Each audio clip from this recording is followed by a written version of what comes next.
Welcome to another episode of The Brand Called You, a podcast and podcast show that brings you leadership lessons, knowledge, experience, and wisdom from thousands of successful individuals from around the world.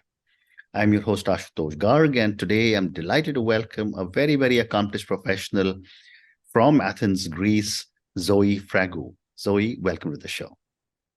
Thank you very much for having me. It's a real honor. Thank you. Zoe is an organizational psychologist and a business coach.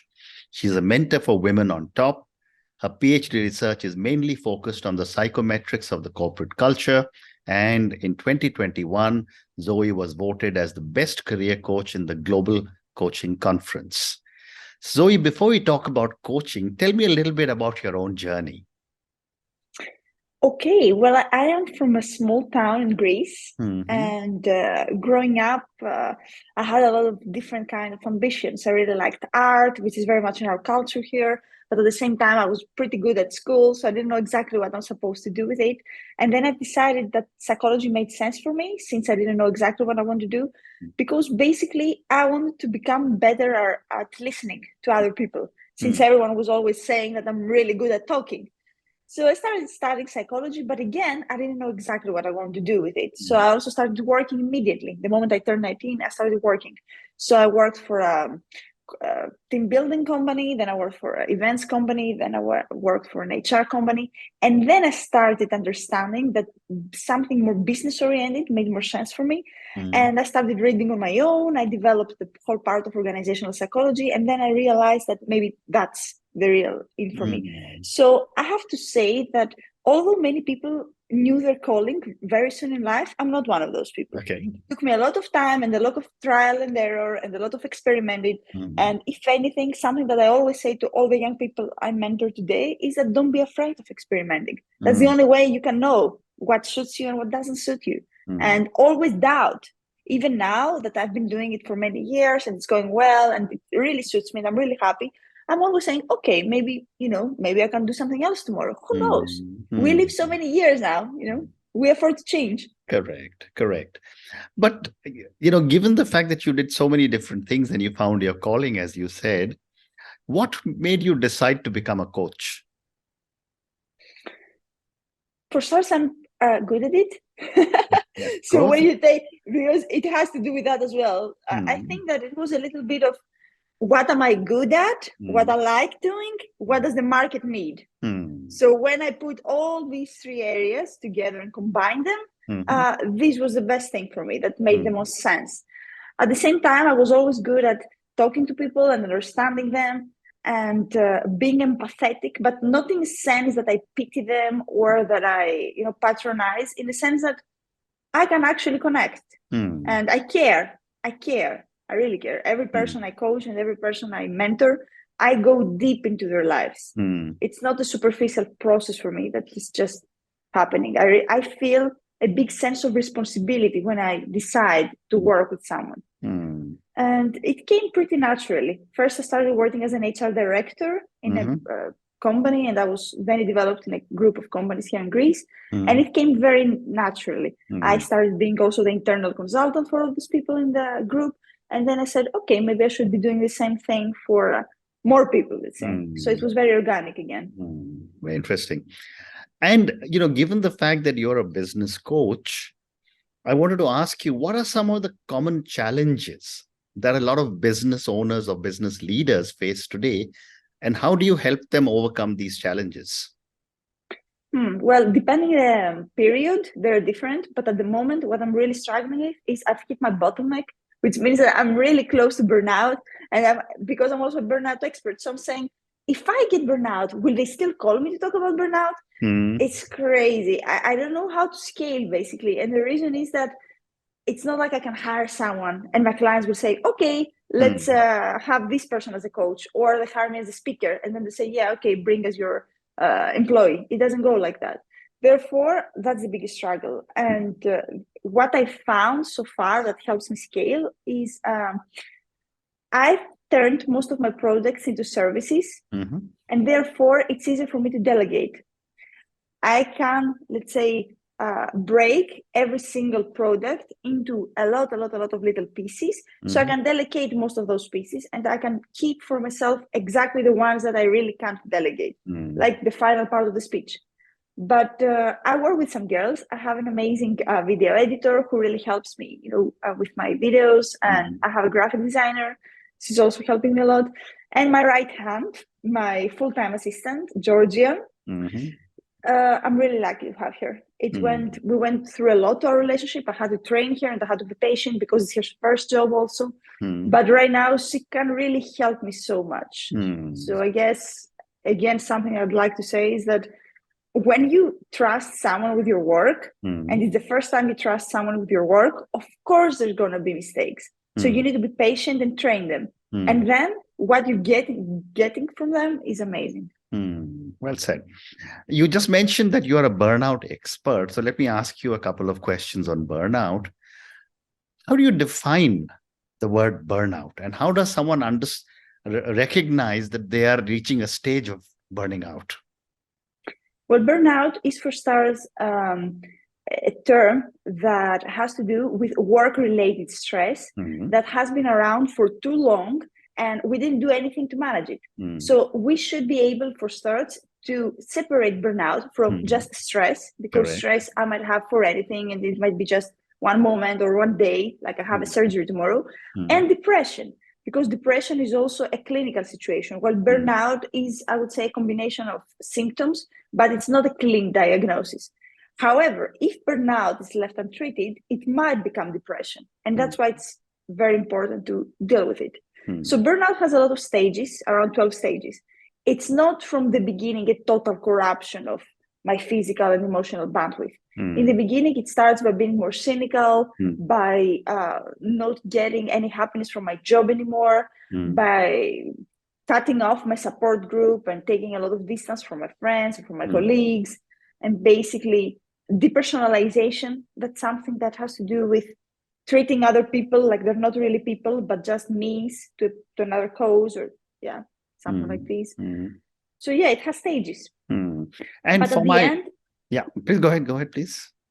I would say that in the end, it ends up resembling a lot with depression, where we have a person that literally can't stand up from the bed, and they usually doesn't go to suicidal thoughts, but everything else, like lack of self-worth. Imagine a person that just doesn't have any energy to do anything at all. And for my viewers and listeners, Zoe, can you give an example of how you helped someone, without any names, of course? In burnout recovery. In burnout. Okay. The most tricky part is to recognize it, because, like I said, in the first stages, burnout doesn't look like burnout. So first of all, I help them identify that these symptoms that they're experiencing, that might be that they get agitated, or that they're very tired, or that they, for example, don't have any patience with people that normally they used to have patience. This can be the beginning of burnout. And very recently, I had a client who, in my opinion, of course, is burnout and is getting 100% burnout.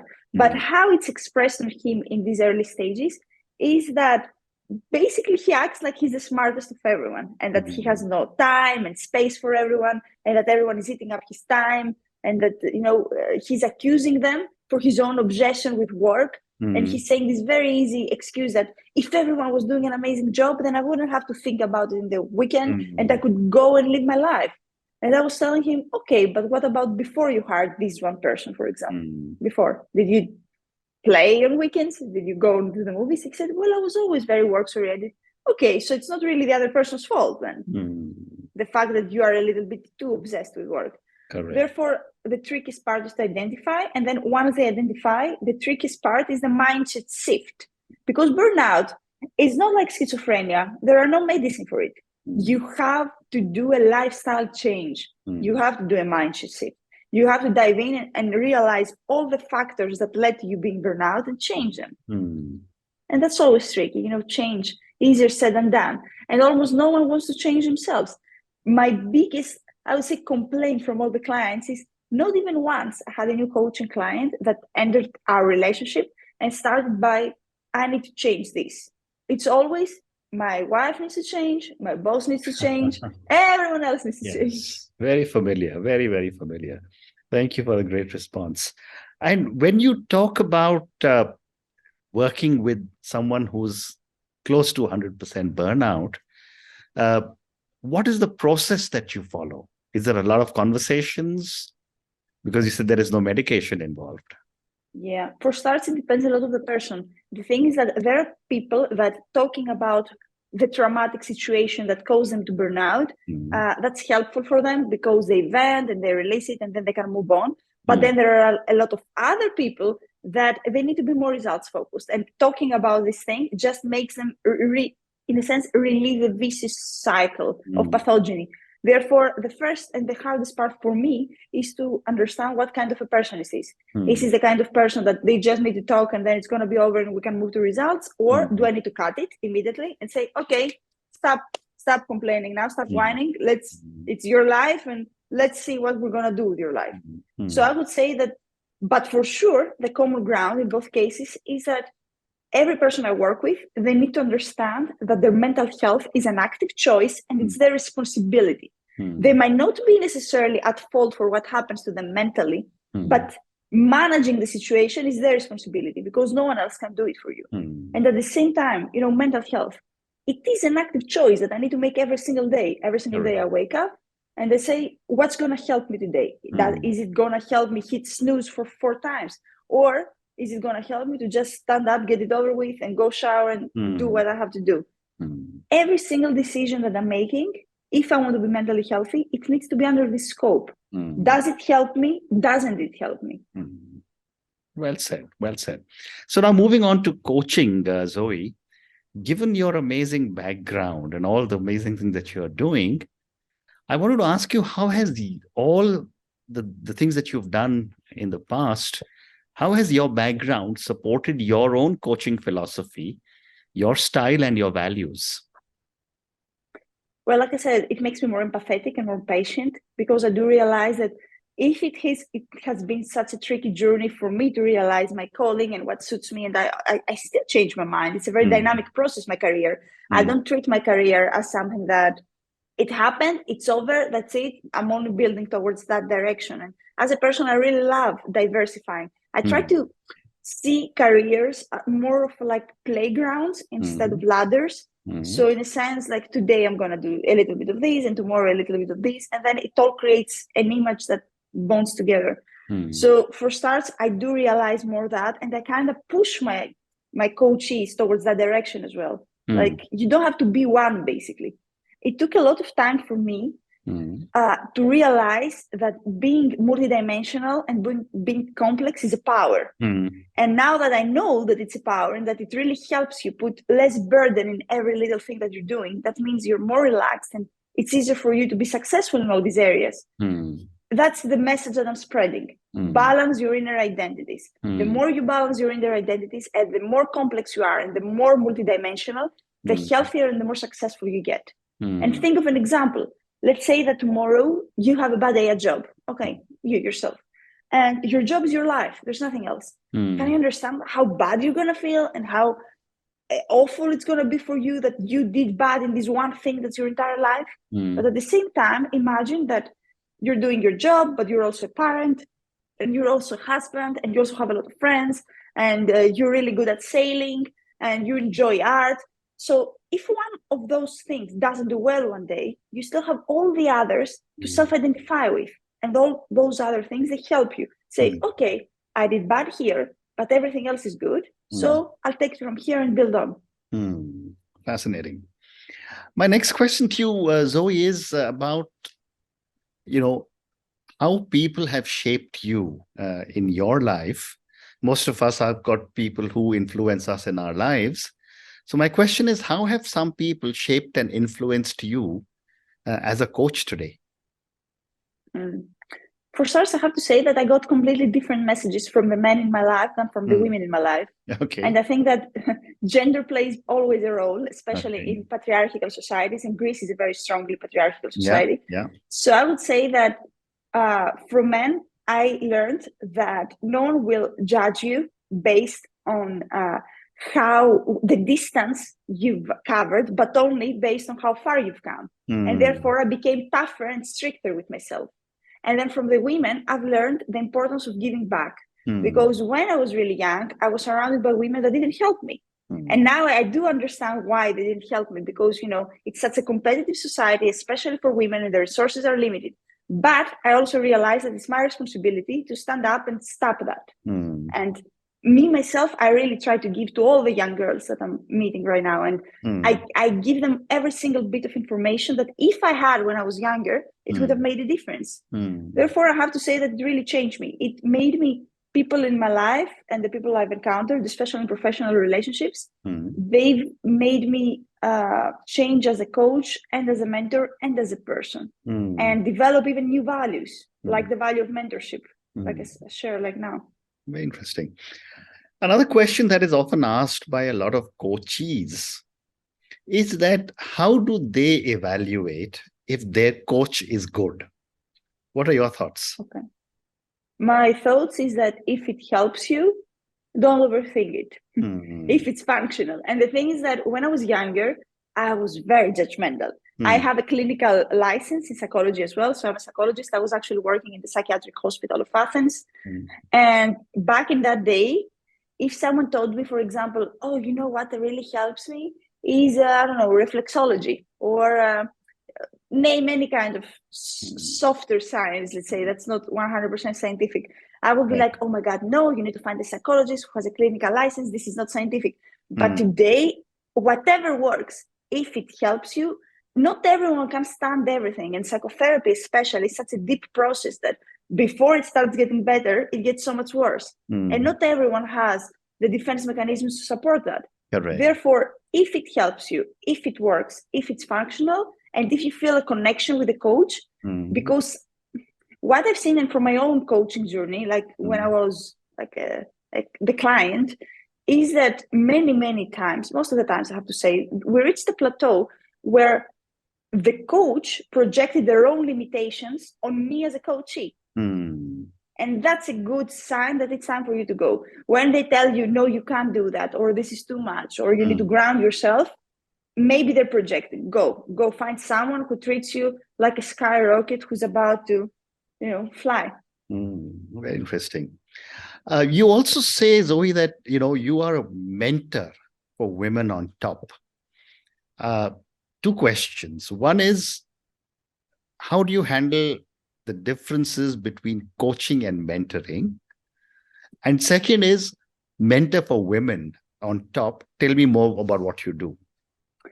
Okay, I'll start with the second first. And Women on Top is a feministic organization that tries to bring equality in the workspace. And I'm a mentor in Women on Top and in various other organizations and a lot of universities also here in Greece. I give a lot of time to students because I really believe that basically, like I said, it's my responsibility, I have to say. And the difference between mentorship and coaching is that coaching usually might be a different industry, a different age, whatever. But when it comes to mentorship, it's usually young people that want to follow in my steps and they would like a career as coaches or a career as psychologists. Therefore, I can move into more practical advice. Like, you need to do this kind of studies and not this kind of program. And let's evaluate together this choice. Therefore, usually mentorship has to do with similarities in industry as well. Correct. Well said. My next question is on culture. You did speak about Greece being a patriarchal society. You must have come across a lot of people who say, let my work do my talking. Why should I speak about what I am doing? My question is, how does culture impact you as a coach? National culture? Culture, families that we come from, national culture. There's so many different aspects of culture. Yeah, a lot. It defines me so much that my PhD is in culture, in corporate culture. Yeah. So I really believe that we are a lot defined by the environments in which we grow. And especially in Greece, well, it's a tough environment, especially for young people and young entrepreneurs. And I see like all these young people struggling, and it's very hard for them to find an opportunity. Greece is getting there, but it's not there yet, So it's difficult. And therefore, I think that all the young people that we live here, and somehow it's our choice to remain in Greece, while we could have left and moved somewhere else, because that's also very often. Correct. I think that we're a bit of fighters. We have a lot of survival instincts that kick in, and they make us more, I have to say, I don't know, street smart in a way that agile. We need to adapt. We need to find a way to do that, and we need to do more. There's always a voice inside me that says it's not enough. You need to do more. You never know. You can never be safe. You need to do more. And I think that drives me a lot, and that's similar for a lot of people that come from cultures where there is inequality. And yeah. Well said. So I have time for two more questions. My next question is on the young leaders, the millennials and the Gen Zs, who are now getting into positions of influence in most organizations. And I've often said, I'm from the boomers generation. I've often said that the young are bringing in a breath of fresh air into most organizations, breath of fresh air, new thinking. My question to you as a coach is, what are some of the areas you think these young leaders need to be coached in? Okay, I think boundaries.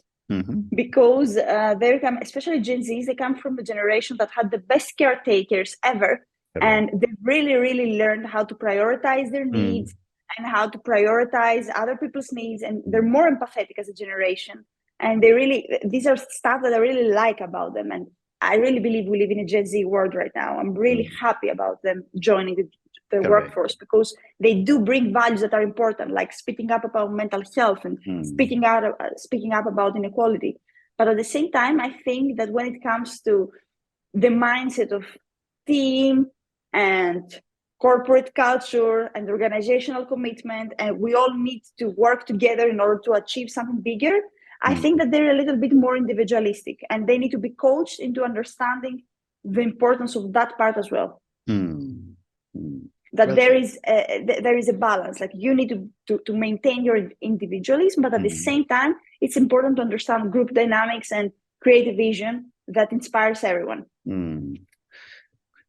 And my last question to you, Zoe, and this is for the many, many people who will listen to our conversation, based on your own amazing journey and all the great work that you have been doing, what would you say are 3 lessons you would want our viewers and listeners to take away from all your knowledge and from our conversation? Okay. The first one that I always try to spread, because I really believe in it, is stop starting, start finishing. And by that, I mean that when you have a list of 1 million unfinished things, maybe it's not the right time to just put one more there, and start committing more, putting more energy to things. That's the only way you're going to go deep and see the benefits from any activity or person or work. So that would be the first. Then the second would be enough is enough with self-loathing. Life is hard, and it's hard for everyone. Some people hide it better, and some people might be more lucky or more competent, but don't go there. Don't focus on your own journey. Focus on yourself. That's the only way that's going to happen for you. And finally, I have to say that everything is a negotiation.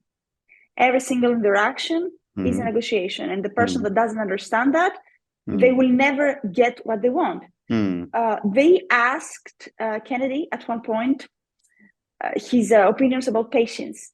And they said to him that, you know what? Great things come to those who wait.